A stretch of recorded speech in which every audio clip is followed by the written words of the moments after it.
I'm getting ready to watch Fullmetal Alchemist Brotherhood, Episode 5. And Episode 4 with the sewing life alchemist, I think he was called, and the little girl and the dog and the chimera. Man, that was such a bummer episode. That was it was a good episode, but it was just so dark and sad. And now I'm getting into Episode 5, so I want to see what kind of direction this takes us in. Episode 3 sort of pointed out the problems with extremes in religion. Episode 4 kind of pointed out the problems with extremes in science. So I wonder what we're going to get into in Episode 5. Is it going to be something more building on that, or is it totally new? I don't know, but how about we just find out?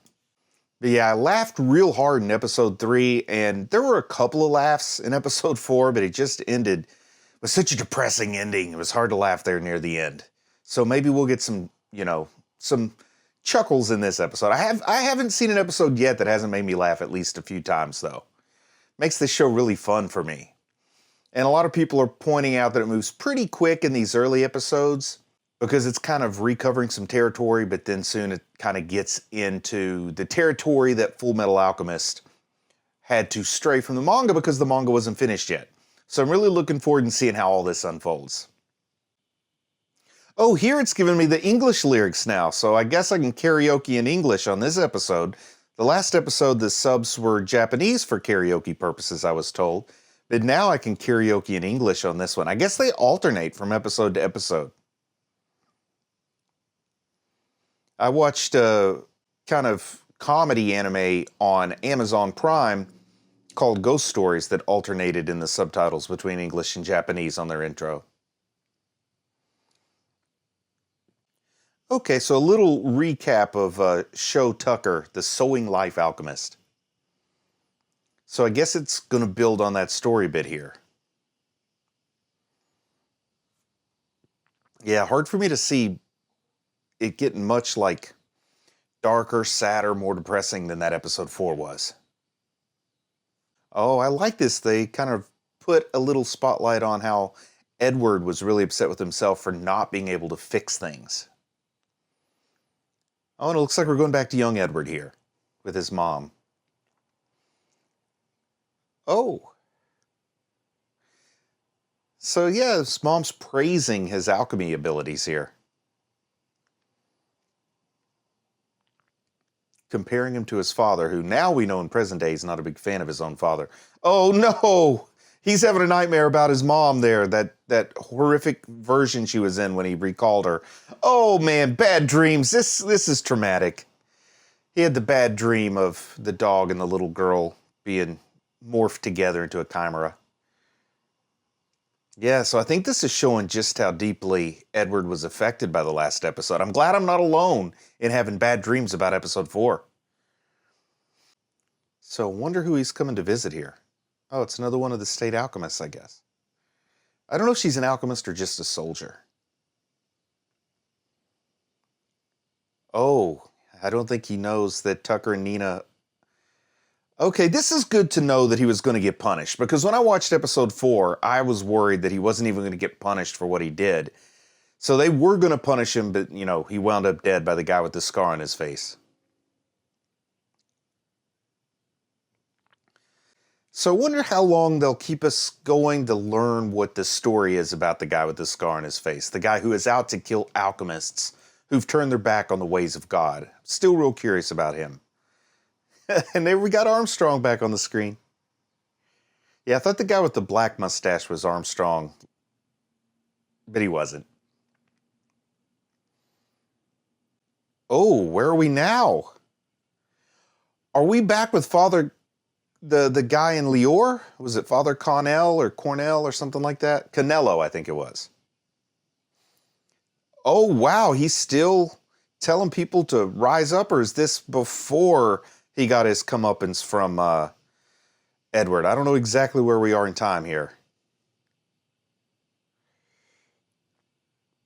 I'm interested to see what happens if Father Canello does get an uprising. And there's Lust. Yeah, she killed him, right? I remember now, she killed him, so she must have turned him into some kind of undead being to sow chaos here in Lior. I'd almost forgotten about the fact that lust was out there after watching episode 4. I forgot about a lot of details in episode 3. But yeah, I've been curious about her and this gluttony creature. All right. Okay, so this is after Edward showed up. I didn't know if they're showing us like what led up to that, but I really thought she killed Father Canello. Maybe she's just increasing her grasp on him. But boy, look at what a disaster has happened in Leor here with the father getting everybody all worked up. Oh, wow, she's talking about the importance of hatred and hatred building up power in the land. I can't disagree with her when she says humans are foolish. I mean, we do have a pretty grim history, big picture-wise. And Gluttony is excited that lots of people are going to die again. He's a creepy little bulbous-headed dude. Envy? Oh! Oh, so Envy is the one who looks like Father Canello here. So how many deadly sins are... Do you think we'll get all 7? That was a dumb question. How many deadly sins will we get? So Envy doesn't look much like Father Canello now.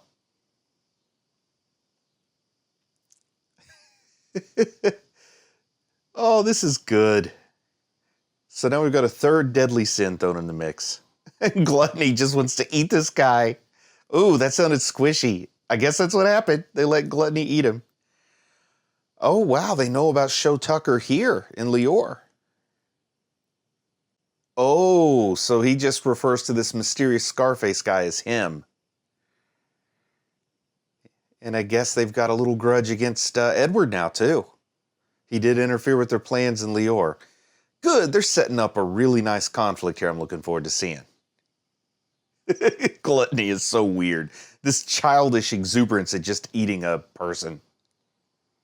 Oh, are they going to say his name? The Scarface guy? Scar? Oh, we're back in the capital here.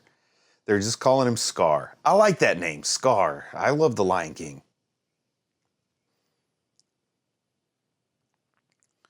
So that large scar on his forehead. There's going to be an interesting origin story for that scar, I feel. Probably relates back to that Civil War battle that they keep referencing. And his kill count's up to 5 state alchemists. And 10 nationwide. Wow. Oh, so I guess Grand was that guy we saw him kill.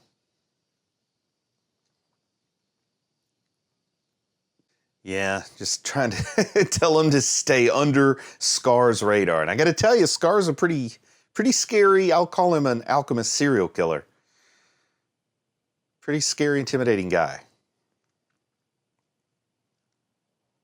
You know, I like this. What is Edward, about 15 here? This is an age where sometimes you start to have sort of a crisis of conscience. You want to wonder, what is the world really? You know, you're not quite an adult, but you're getting closer, and you realize that the clarity of youth that you had is starting to slowly get fogged, and you can't trust the people you thought you could trust and things like that. This is a nice, like, coming-of-age element going on here, reflecting back on that horrific experience with his mom. Yeah, I've been getting lots of comments that say I don't talk enough in these reactions, so I'm trying to talk a little more, just to make sure everybody's got enough to listen to when I talk. Oh man, this is so sad with Alphonse not even able to feel. I didn't even think about the fact he probably doesn't feel much. It's just a soul trapped in this suit of armor. Not being able to feel the raindrops on your skin. Whoa, there he is talking to Edward. Uh-oh, Edward. Uh-oh.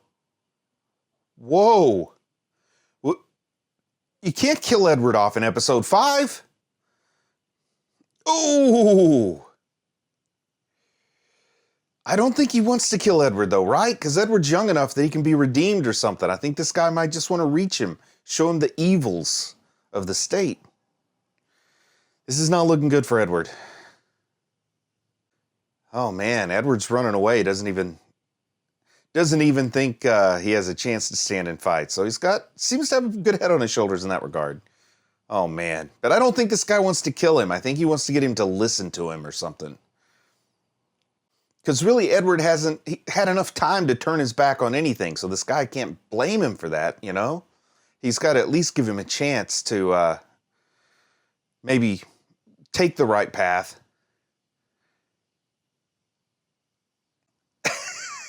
See, it's kind of funny. Edward, making enemies is never something I've really avoided, but I don't know what this guy's deal is. I like his honesty there. Like, there's plenty of people I can understand wanting to kill me, but this guy got no clue. I hope this guy talks to him now. He's got him cornered in the alley. Oh, I like this. He's talking about bringing some balance to the Force. If you've got creators, there must also be destroyers. Interesting. Creepy. You know, a dogmatic villain is the kind you can't get through to. Uh-oh. So this guy seems incredibly powerful. Like, he's not sweating it at all. Oh, no! Oh, no, he just busted up Al. This cranked up quickly here. Uh-oh, he just made Edward mad. Oh, man. I want to see what Edward can really do here against this guy. Oh, man, poor Alphonse, telling him to just run away and leave me here. Man, Edward can't do that. He's lost too much in life. Maybe he's at least getting this guy's... Oh, no. Man, I was hoping he would get the guy's respect or something, but he just busted up his auto-mail arm. Oh, man. This is getting bad quickly. It's like the show only got started. Oh, man, he is... I didn't realize that. He destroyed his arm, and now Edward can't use his alchemy. He's trying to introduce him to religion here. Oh, boy. Oh. Oh, wow. Asking the guy if he's the only one he's after, or does he want to kill Al, too? He's going to offer to sacrifice himself to save Alphonse. Oh, man, and he's there to judge a kid, basically. No! Oh, Edward's going to sacrifice himself. And I strangely feel like I can trust this guy when he says he'll keep his promise, though this is awful. Alphonse doesn't want him to sacrifice himself, but he wants to save his brother. He's going to get him. Is Alphonse going to do something here? What's that? Oh, wow. Oh, they got a whole squad of alchemists there. Guns trained on Scar here. Were they using Edward as bait? Like, did they have this planned? Man, this guy's really pushing out about how profane the act of alchemy is, and he's a self-proclaimed agent of God. Maybe he needs to chase those deadly sins instead of wasting his time with Edward. Oh, whoa. Mustang's gonna go mano a mano with this guy? Or alchemo e alchemo? I don't know how you say that. One-on-one battle here. Wow.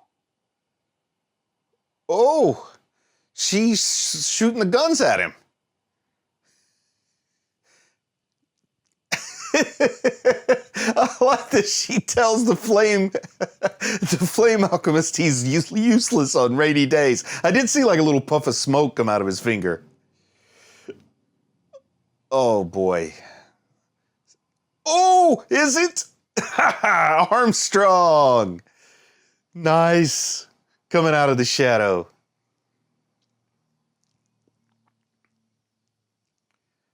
Oh, man. At least it looks like they're rescuing Edward there. Maybe they can just... maybe Armstrong here, the strong-arm alchemist, can keep this guy tied up long enough to get Edward and Alphonse somewhere safe.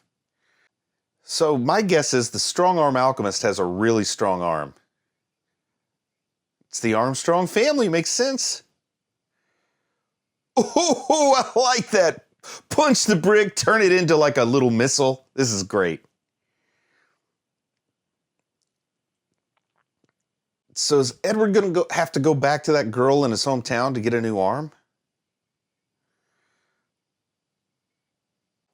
Oh, wow. Armstrong stripped down to show off his old-time strongman chest here. And he's also talking about how destroying decreates like the natural order things. And there's some truth to that. Though you shouldn't be cavalier with that idea.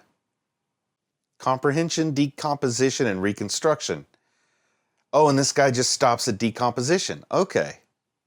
So he's an alchemist who hates state alchemists. This Armstrong guy is a lot of fun, isn't he? I hope he sticks around for the whole series, because I think he's one who can give me a good chuckle here and there. A character I could really get behind. You know, maybe somebody put a poster up inside my locker at middle school. I don't really go to middle school. That would be weird. Oh, no. Oh, he dodged Scar's attack? Oh, wow, the rifles. Man, this Scar guy is hard to hit, but they got him.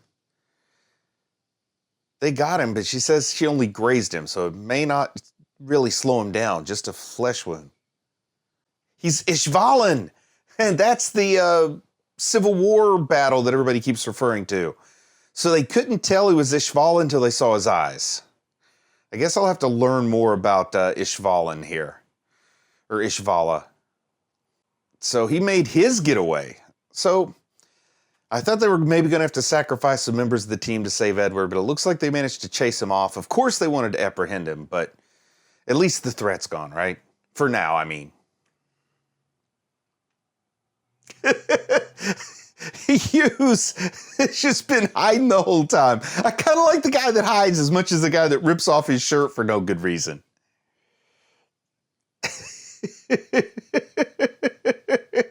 I think I like Hughes too. So poor Alphonse, he took a big injury. I don't exactly know how injuries affect him, but still, there's some work there for Edward and Alphonse to get back to their baseline, back to square one. An arm and a chunk down. Oh, Alphonse just slapped him. Come on, have some sense. I gave you a chance to live. I like this. They just get over this horrible, frightening moment, and Alphonse is smacking him around. Oh, yeah, it's sacrificing yourself, something only a stupid person would do. I have a feeling like this is some foreshadowing, like this might come up a few more times before the final episode. Oh, wow. Yeah, so I like this. Alphonse. Oh, man, Alphonse is telling him, like, you can solve this grand problem. You know, this makes me think of Demon Slayer when I think about Tanjiro really wanting to bring his sister back from demon to human. And of course, we have a very similar kind of quest here with Edward. He wants to bring his brother back, fix his arm, maybe in the future, like he said, be able to help someone like Nina, be able to undo some of these horrific things. Hughes called it an extra special freak show. Yeah, Hughes is a good one. Keep him around, guys. Keep him on the payroll.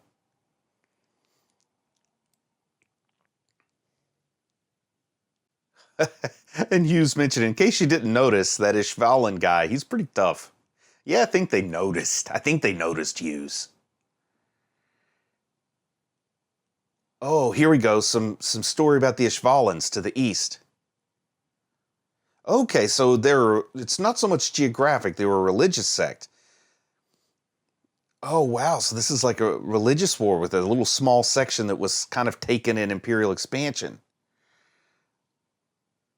Oh, and it started with a dead child. This is a dark history here. Oh, man. Wow, this turned into a really big battle out in the east. Oh, so they were ordered to basically genocide just to exterminate Ishval. And they used all these alchemists to do it. Oh my goodness. Oh my goodness. And I thought episode 4 was dark. I mean, they sent state alchemists to commit genocide. That's pretty darn dark. Oh no, here's Edward just not understanding. He wasn't there. He thinks he understands it. He's mad because he got attacked. But I have to agree with what Mustang said here. But they still got to crush this guy, they say.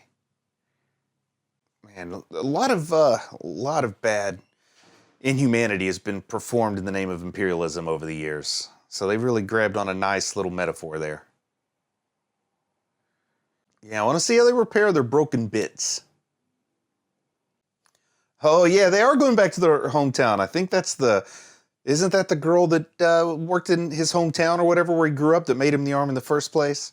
Well, another good episode, and they keep cranking up the intensity. I think each episode's getting a little more intense. I really like the trajectory it's on, pulling me in. I like big intrigue kind of stories. I like the idea of this backstory of the Civil War, and I look forward to seeing a little bit more of this history. But this is along the lines of some fantasy books, fantasy novels I really like. So I'm kind of liking this idea here, and I'm glad to understand more about what this whole Ishval revolution, Civil War, whatever you want to call it, what it was. I feel like in Ishval they would call it a battle for independence, but you know, the capital they're going to call it a civil war or an uprising. But yeah, brought me in, added another level to it. Can't wait to see episode 6. I'm proud of you for watching anime, and I'll talk to you soon.